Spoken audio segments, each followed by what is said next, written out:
여보, 회사 사정이 너무 어려워서 이번 달도 생활비를 조금밖에 못 줄 것 같아. 나도 언제 잘릴지 모르는 상황이라. 여러분, 이게 제가 결혼 10년 동안 매달 들었던 남편의 말이에요. 저는 남편이 정말 힘들어한다고 생각해서 아르바이트까지 하면서 가게를 꾸려왔거든요.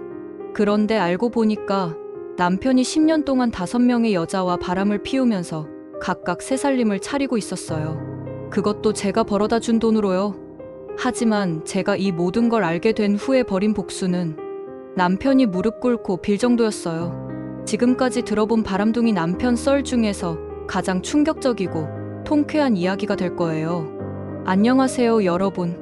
오늘은 제 인생에서 가장 바보 같았지만 동시에 가장 현명했던 10년에 대해 이야기해 보려고 해요.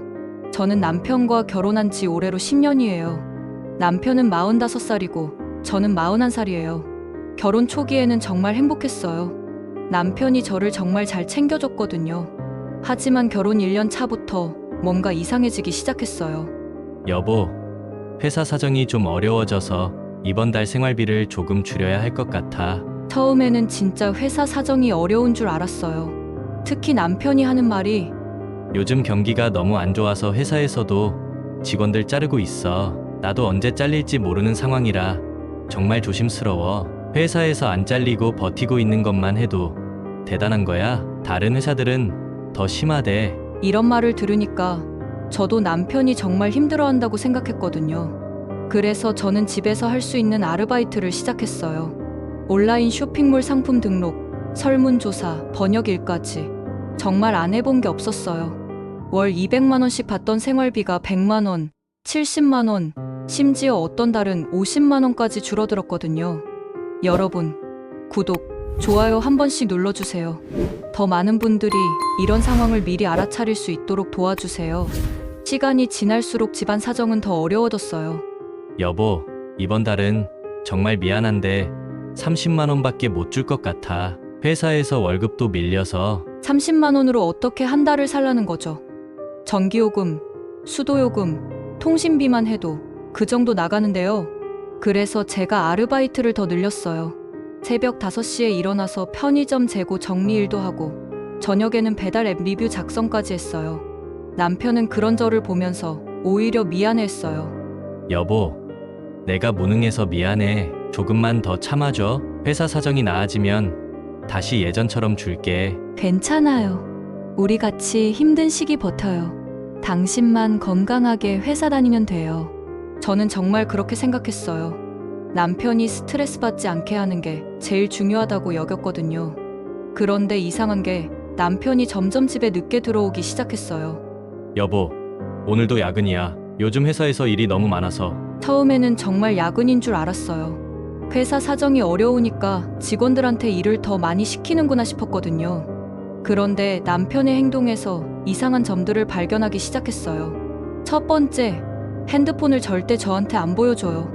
예전에는 여보, 내 핸드폰 좀 봐줘라고 하면 자연스럽게 건네줬는데 어느 순간부터 핸드폰을 항상 자기가 들고 다니더라고요. 두 번째, 옷차림이 달라졌어요. 집에서는 항상 돈이 없다, 경제적으로 힘들다고 하면서 정작 본인은 새 옷을 자주 입고 다녔어요. 여보, 이 셔츠 새로 산 거예요?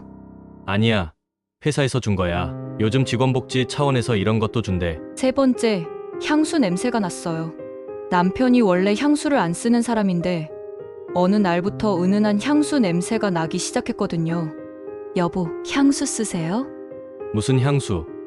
아, 회사에서 누가 뿌린 거 묻어온 것 같은데? 네 번째, 주말에도 자주 나가기 시작했어요. 여보, 오늘 회사 동료들이랑 회식이 있어서. 여보, 오늘 거래처 사람들이랑 골프 쳐야 해서. 항상 핑계가 있었어요. 구독자 여러분, 혹시 비슷한 경험 있으시면 댓글로 공유해주세요.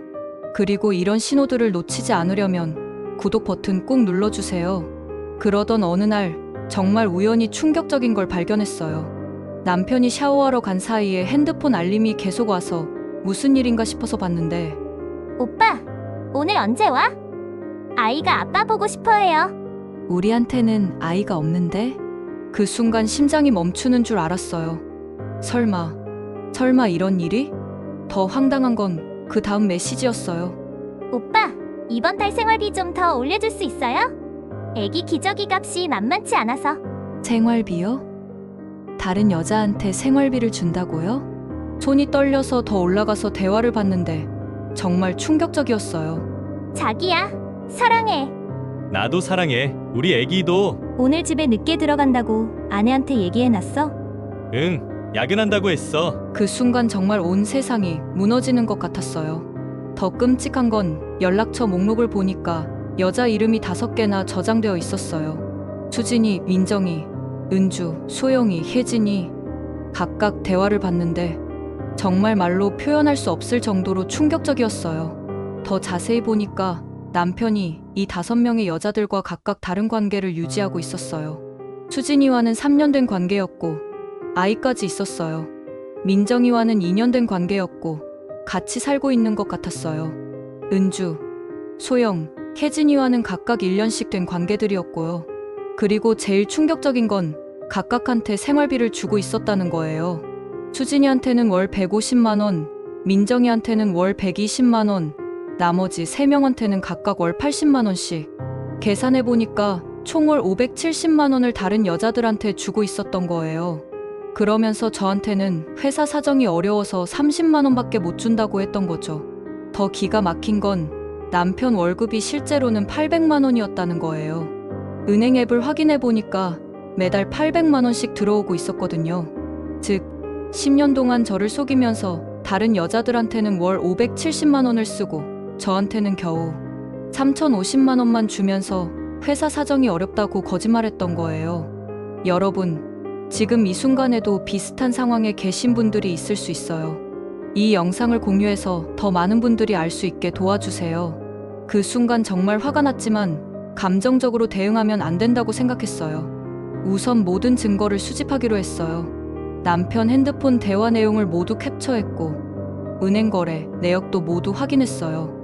그리고 남편이 각 여자들한테 돈을 보내는 패턴도 파악했어요. 매달 5일에 수진이한테 150만 원, 10일에 민정이한테 120만 원, 15일에 은주한테 80만 원, 20일에 소영이한테 80만 원, 25일에 혜진이한테 80만 원. 정말 체계적으로 관리하고 있더라고요. 그리고 남편이 각 여자들한테 어떤 거짓말을 하고 있는지도 알아봤어요. 수진이한테는 아내와 이혼 절차 중이다라고 했고, 민정이한테는 아내가 중병에 걸려서 간병하고 있다고 했고, 은주한테는 아내와 별거 중이다라고 했고, 소영이한테는 아내가 바람을 펴서 이혼 준비 중이다라고 했고, 혜진이한테는 아내가 정신병이 있어서 치료받고 있다고 했더라고요. 정말 어이가 없었어요. 저를 온갖 말도 안 되는 상황으로 만들어서 다른 여자들한테 동정을 산 거죠.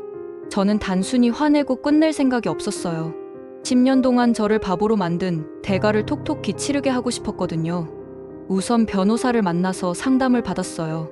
10년간 생활비를 속여서 다른 여자들한테 준 것도 재산분할 대상이 되나요?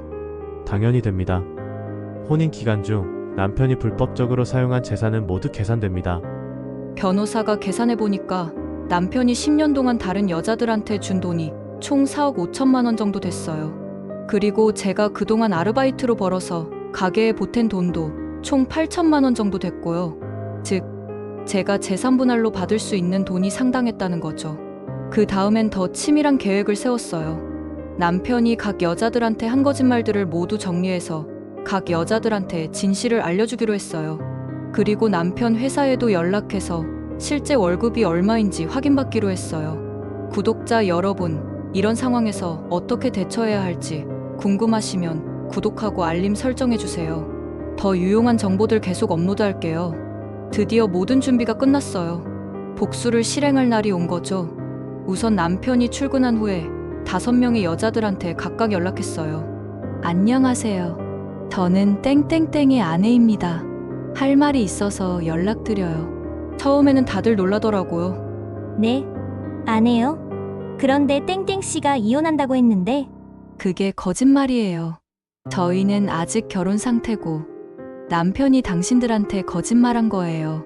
그리고 남편이 각자한테 한 거짓말들과 실제 상황을 모두 설명해줬어요. 5명 모두 완전히 충격받았어요. 그럼 저희가 그동안 바람을 피운 거네요?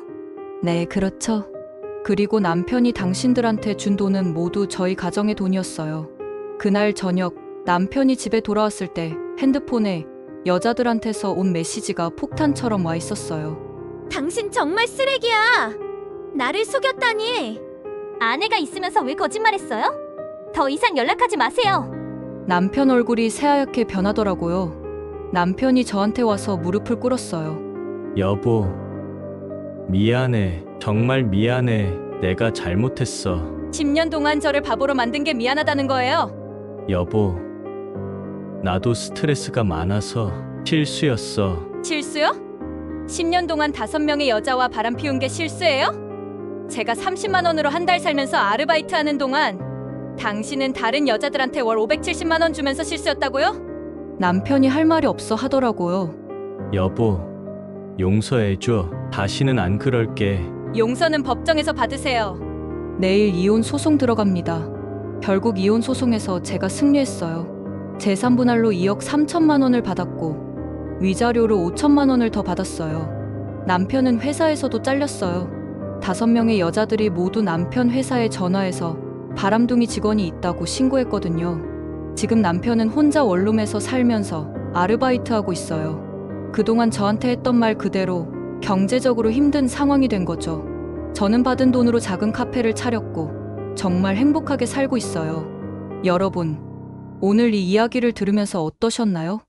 10년 동안 속고 살았지만 결국 진실은 밝혀진다는 걸 느끼셨을 거예요.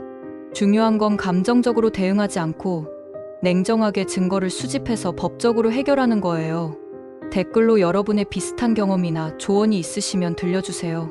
그리고 지금 비슷한 상황에 계신 분들이 있다면 절대 혼자 참지 마시고 꼭 전문가의 도움을 받으세요.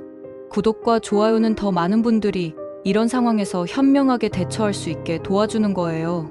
알림 설정까지 해주시면 더 유용한 정보들을 놓치지 않으실 수 있어요. 다음 시간에는 또 다른 충격적인 가족 썰로 찾아뵙겠습니다. 시청해주셔서 감사합니다.